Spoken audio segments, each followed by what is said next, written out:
Who am I?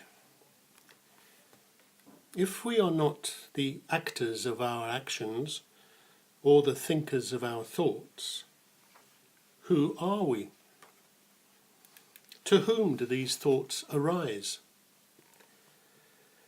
Investigating this question erodes the ego, the sense of self that has been constructed over the years and whose energies are spent in desperate self-preservation. Discover that there is no place from which thoughts arise or to which they appear, and the story of self is seen as the illusion it is. For the mind-body, there is nobody home. The mind, as a collection of thoughts, is contained within awareness, and naturally cannot perceive anything greater than itself. Being part of a whole, it cannot comprehend that from which it was born. When it realizes that it is beyond its ability to know its true nature, the mind stops, and in that silence, truth can be seen. Mental activity drops away, and awareness is simply conscious of itself. Our natural state, as love, happiness, and limitless awareness, is revealed. Now there is so much space that the cramped meanness of judging good or bad can no longer function. This doesn't mean that the mind must be ignored, suppressed, or avoided. The mind can gain relative knowledge of the truth and can lead us to the threshold of insight. Then the mind must be transcended and left behind. If we use a boat to cross a river, we do not need to pick it up and carry it thereafter. Just as we can use a thorn to remove another thorn and then throw both away, so we can use the mind as a tool to unlock the prison of the little self. But grace is needed for the step outside into freedom. Only then is it discovered that there never was a prison and nothing to be liberated from. Another analogy is the stick we might use to stir the fire. Once it has served its purpose, it is burned in the flames.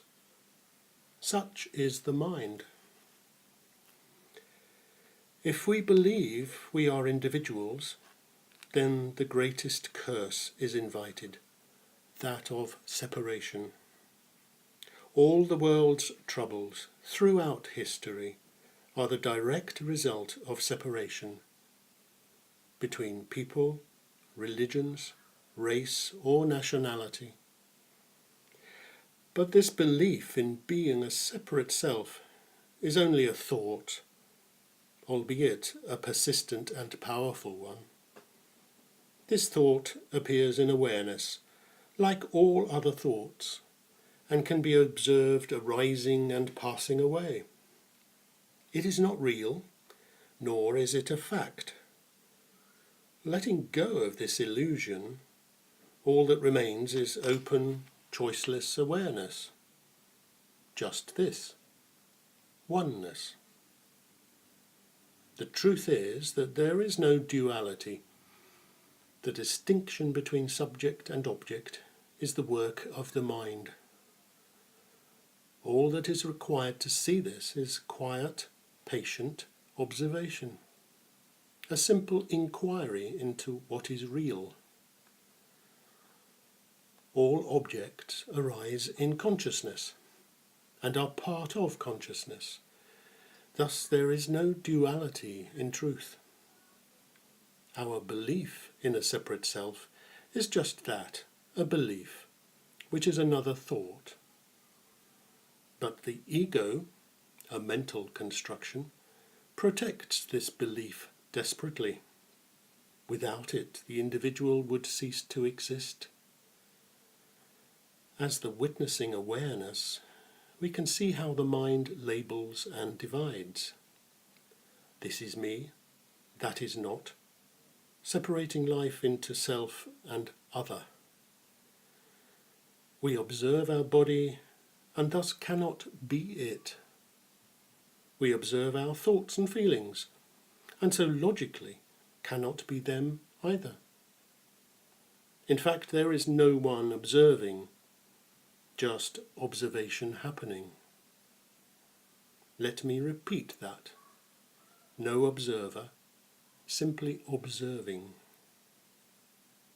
The conclusion is that everything we have previously identified with, mind, body, and the world, is not what we really are.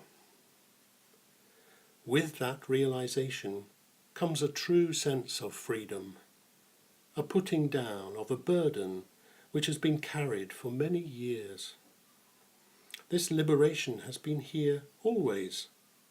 It is not new. We have already been free, but we were unaware of our true state because of conditioning and our mind's actions of discriminating, labelling and judging. There was nowhere we needed to go, nothing we needed to achieve. Just waking up to what is already here, in plain sight, an open secret. We are conscious awareness, not confined within a body, in fact not located anywhere. We are infinite and outside of time and space. The mind has to fall silent, as this cannot be known or understood intellectually. The presence that we are is universal and impersonal, and all experiences arise and dissolve in this beingness. All that does appear is the same substance as awareness, the world of objects and people. All are inherently consciousness. There is truly no separation, no duality. But rather than accepting this statement intellectually, investigation is needed for the mind to discover its own non-existence.